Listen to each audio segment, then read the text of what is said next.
afternoon, everyone. Today, we are going to talk about the elements or components of curriculum design, such as the learning outcomes, the subject or content matter, the references, and the teaching and learning methods. And if you have any questions, we will try to answer them afterwards. So first of all, I would like you to pay attention to the discussions for you to understand what are the elements or components of a curriculum design. So to start with, let's find out what is the behavioral objectives or the intended learning outcome. Learning outcome or intended learning outcome is desired learning outcome that is to be accomplished in a particular learning episode, engaging with the learners under the guidance of the teacher. When we say desired learning outcomes, it refers to the result or outcomes that we want to achieve at the end of the learning experience. So, and also, the intended learning outcome is a statement that describe the knowledge and skills the student should acquire at the end of their learning experience. The behavioral objectives, intended learning outcomes, or desired learning outcomes are expressed in actions words. So I have here an example. This is from our module 3. So what do you observe?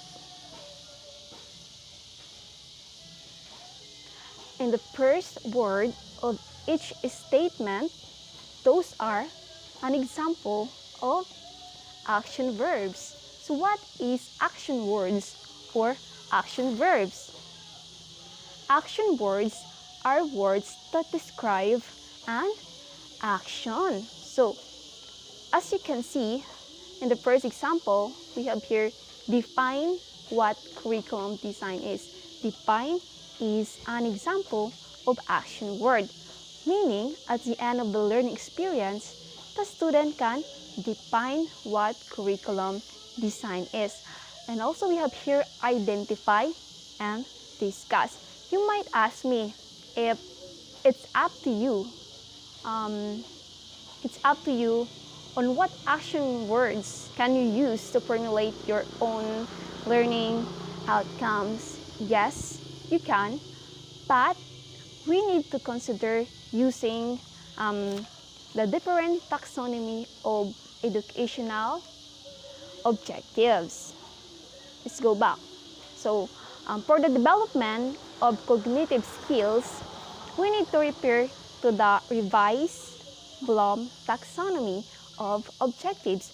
When we say cognitive skills, it refers to our mind or our brain. It's the ability of our brain to acquire knowledge or information. So, if we want to develop the cognitive skills of the students, we need to refer to revised Bloom taxonomy of objectives. And for the affective skills meaning the individual interests, behaviors, or values. So if we want to develop the affective skills of the student, we need to refer to the taxonomy made by Krathwohl. And for the psychomotor domain, we need to refer to the taxonomy made by Simpson. So, we have here the Bloom's taxonomy. So, as you can see, it has to create, evaluate, analyze, apply, understand, and remember. I know you are familiar with this because this is important and useful in formulating our learning outcomes. So, in the lower, we have here the word remember. So, recall facts and basic concept. we can use the action words define, duplicate, list, memorize, repeat, or state. So next we have the understand. So when we say understand, it's about explaining ideas or concept. We can use the action words classify, describe, discuss, explain, identify, and many more. Next is apply. Apply, it means use information in new situations. We can use execute, implement, solve, use, demonstrate. Those is the action word we can use in applying or the use informations in new situations. Next we have analyze. I know you are all familiar with analyze. Analyze means draw connections among ideas. Example of the action words that we can use are differentiate, organize, relate, compare, contrast, distinguish, and many more. Those action words is the words that we can use and in our learning outcomes. So next we have here the evaluate.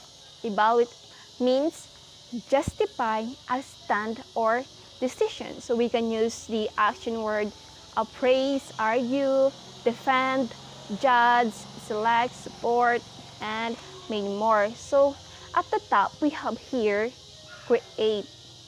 Create, produce new or original work. So we can use the action words design, assemble, construct, conjecture, develop, formulate, alter, investigate. I know you have seen those action words and learning outcomes. Those action words is from the revised Bloom's taxonomy for the development of the cognitive skills of the students. Next, we have here the Krathwohl taxonomy. This taxonomy is used for the development of the affective skills of the student. When we say affective skills, it refers to the individual interest, moral, behavior, or attitude or values of the student. So, and if we want to develop those affective skills, we need to consider this taxonomy made by Krathwohl. So, we have here some words, some useful words in formulating learning outcomes.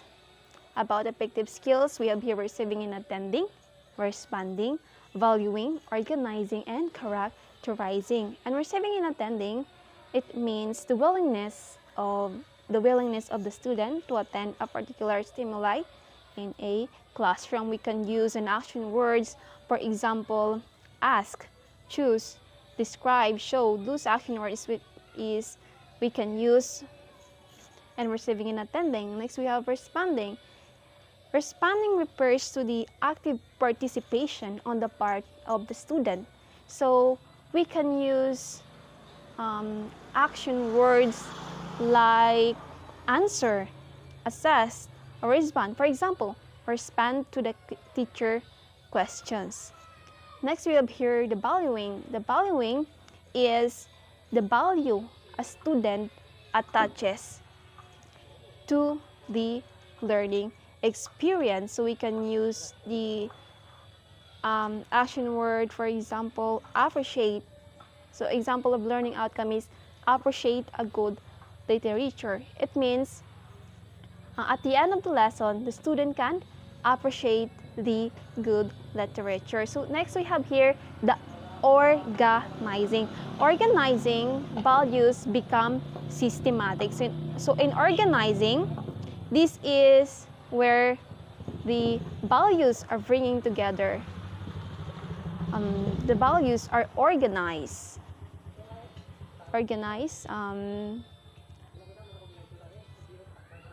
We can compare and contrast values and choices, begins to order and prioritize values, and choose to commit to certain values and behaviors. So in organizing, we can use the action word organize, arrange, combine, or compares, Those are the action words that we can use in organizing. And last we have here characterizing. Characterizing at the top. It means develop a characteristic lifestyle. Acts consistently due to an internal belief, can articulate a philosophy of worldview, can break down complex situations, and respond accordingly based on the values developed in lives by a code of personal behavior. These 5 words is useful or important in formulating the learning outcomes if we want to develop the affective skills of the students. So that is the Krathwohl taxonomy. So next we have here the Simpson taxonomy, which concern with the psychomotor domain. When we say psychomotor domain, it refers to the physical movement, motor skill. So, and formulating the learning outcome is not about developing the cognitive skills or affective skills. It also developing the psychomotor domain. So we have here origination, adaptation, complex overt response, mechanism, guided response, set, and perception. So we have here the lowest level to highest level. The lowest level is the perception. Perception is the ability to use sensory cues to guide motor activity. For example, we can use the action words detect, describe, or those words that we can use, and perception. So next we have here the set. The set means the readiness to act. The readiness to act of the mental, physical, and emotional set. So we can use the action word begin, display, move, react. Those action word refers to psychomotor domain.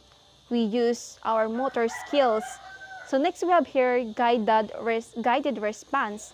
So guided response is the early stage and learning a complex skill that includes imitation and trial and error. This is the guided response. For example, we give the students an instructions and creating a model of a volcano. So there is a guided response. The student will follow the instructions. The action words that we can use and guided response are those, for example, copies, follows, reproduce. Example of learning outcomes that is about in guided response is the follow instructions to build a model. So therefore, there is a guided response. The teachers gives instructions and the students will follow the instructions. Do you get it? So next we have here mechanism. So mechanism is the basic proficiency. This is intermediate stage in learning a complex skills. We can use the action word assemble, use, construct, and many more. Those action words can help the students to develop their basic proficiency. And next we have here the complex overt response, which is almost similar with mechanism, but the complex overt response is helping the students to become expert.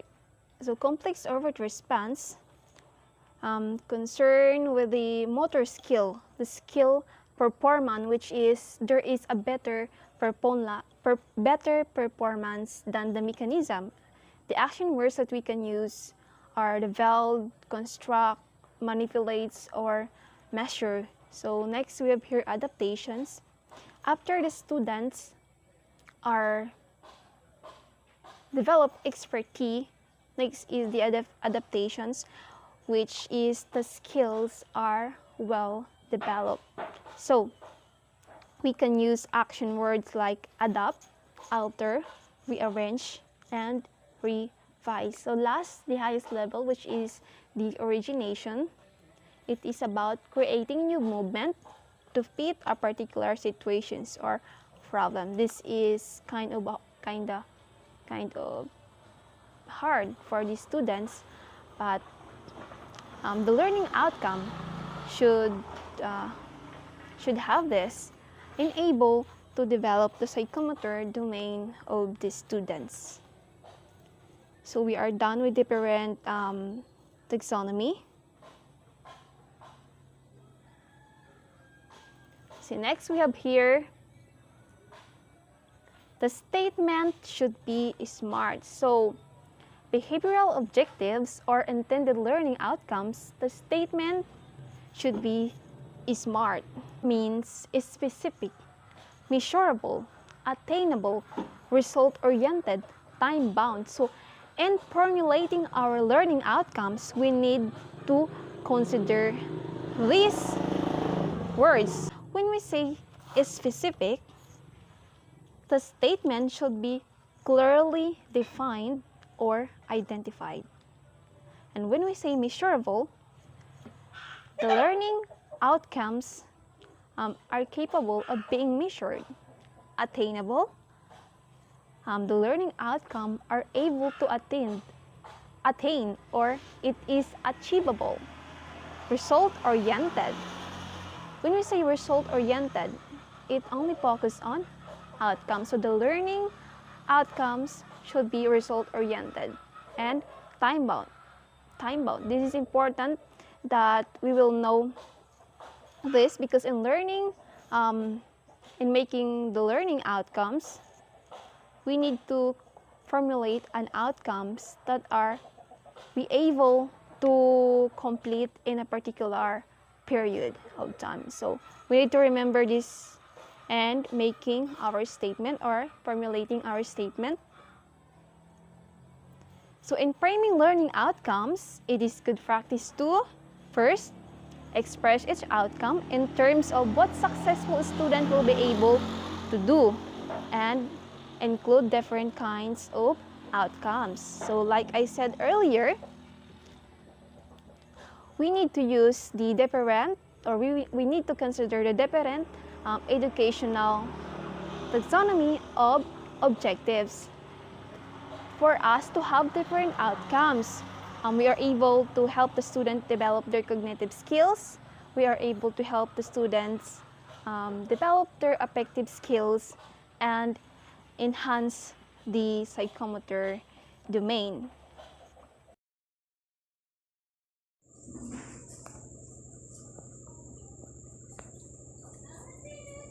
Now, let's proceed with the content or the subject matter. In selecting the content to be covered in the subject matter, there are principles to be filled. The first thing will be subject matter should be relevant to the outcomes of the curriculum. An effective curriculum is purposive and clearly focused on planned learning outcomes. So content or the subject matter is one of the most important factor in a curriculum design, in which the content or the subject matter should be related or appropriate to the learning outcomes. Next is subject matter should be appropriate to the level of the lesson or unit. An effective curriculum is progressive, leading students towards building on previous lessons. Contents which are too basic or too advanced for the development levels of the learners make students either bored or baffled and affect their motivation. So the subject matter or the content of the curriculum should be appropriate to the level of the lesson or to the level of the intelligence of the learners. And subject matter should up to date and if possible should reflect current knowledge and concepts. So the content or the subject matter and the curriculum design should be timely, not too late or not too advanced. Subject matter should follow the principle of basics.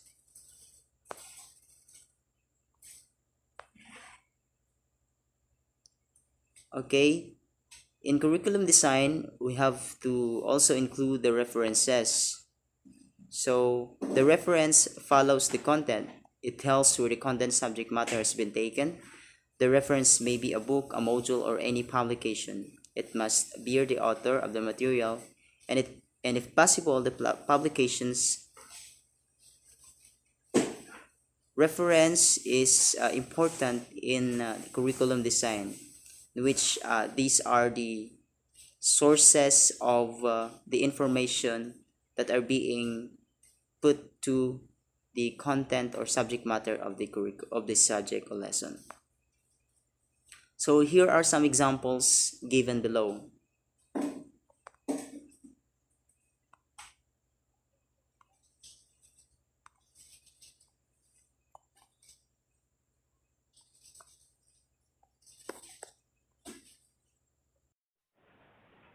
So another behaviorist teaching learning method is the guided instruction by Madeline Hunter. So here we had 8 specific practices that a teacher needs to conduct inside the classroom to ensure that the students are learning and gaining new knowledge through guided instruction.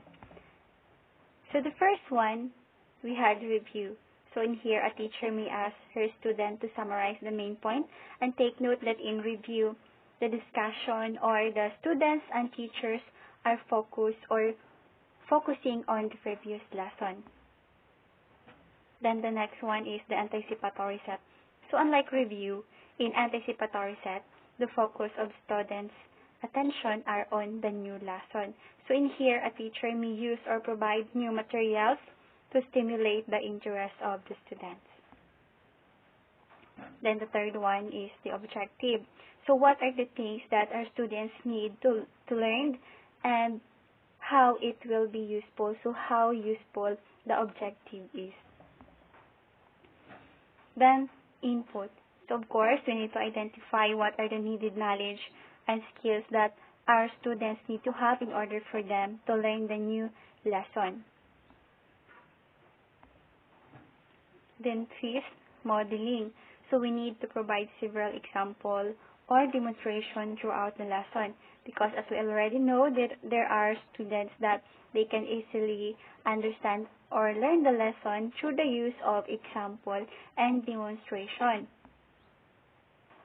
Then check for understanding. So of course we need to monitor the students. So we need to help them to get involved in the lesson or activities, and through checking their understanding, we can see if they understand the direction or task that we already given to them. The next, guided practice. So of course, we need to identify if our students already understand the lesson. So after the discussion, of course, sometimes we had a question and answer. So as a teacher, we can ask our students questions related to our topic and check if their answer are correct. And again, it is also another way to monitor the understanding and learning of our students. And then the last one, independent practice. So we need to assign tasks or activities on our student in which or in where we can work independently without the help of others. So in here we can ensure that our students can work on their own understanding and in minimal frustration. So that's all. So again, the guided instruction, the review, anticipatory set, objectives, input, modeling, check for understanding, guided practice, and independent practice. So another behaviorist teaching learning method is the mastery learning by G.H. Blake and Lauren Anderson. So the focus of this teaching learning method is to help students to master their lesson. So first, we need to clarify or clarification. We need to explain to our students what they are expected to learn throughout the discussion or throughout the lesson. Then the second one, inform. Of course, we need to inform the students what are the lessons we are going to teach on them as we give instructions to them as a whole. Third, pre-test. So we are all familiar to pre-test or formative quizzes in which the students have a chance to check their own paper. And then fourth, so group based on results. So it is based on the result of the test. So we can divide the class into mastery and non-mastery group, in which 80% is considered mastery. So in here, we can identify who among students already mastered the lesson and who among them cannot or not already master the lesson. Fifth, enrich and correct.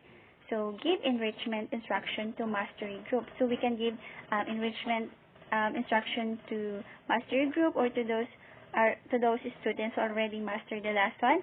And we can also give corrective or practice drill to non-mastery group.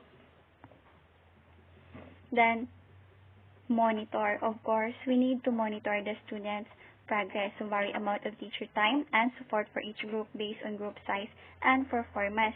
As we already know who among students master the lesson already, and those students cannot master the lesson easily, so we can give time and support for each group based on their group size and performance. So monitor is very important to help the student master the lesson.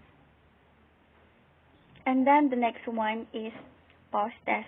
So aside from pre-test, so as a teacher, we can give post-test to our students to identify if the non-mastery group already understand and already mastered the lesson.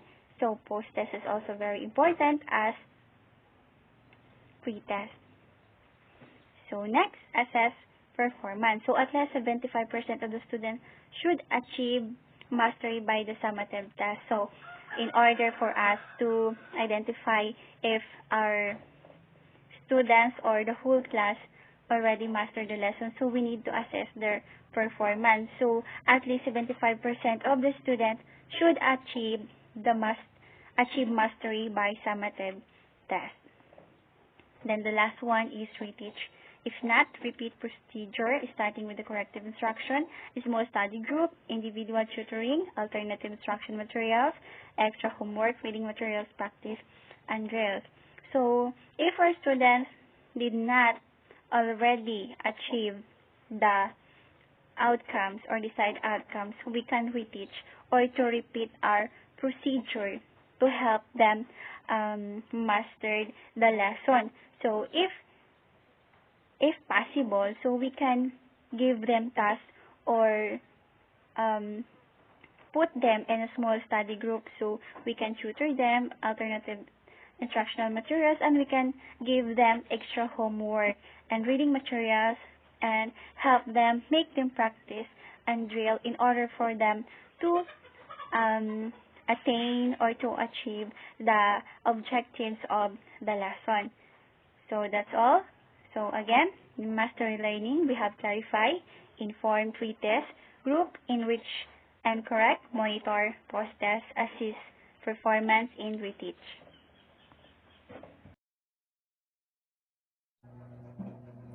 Another behaviorist teaching learning methods is the systematic instruction according to Thomas Good and Jerry Brophy. So what is the systematic instruction first? Systematic instruction is referred to the well-planned sequence for instruction, and it is designed before the activities and lessons are developed, and it is based on student characteristics. So what is the well-planned instruction or the well-planned sequence that the systematic instruction follows? So the first one is review, then another is the development, and then after the development, assess comprehension, and then after that, the teacher will conduct seat work, and then accountability. This is to check the students' work. And then when the class is nearly finished, the teacher will give homework, and after that, the special reviews. As far as I remember, this is what actually the teachers do when we are in elementary grades. I don't think if you also experience this, but for me, I think my teachers follow these behaviorist teaching learning methods when I was in elementary and high school, where the teacher uses review, development, assess comprehension, seat work, accountability, homework, and lastly, the special reviews. What is this? The teacher will provide weekly reviews to check and further maintain and enhance learning, where the teacher is conducting a short quiz or long quiz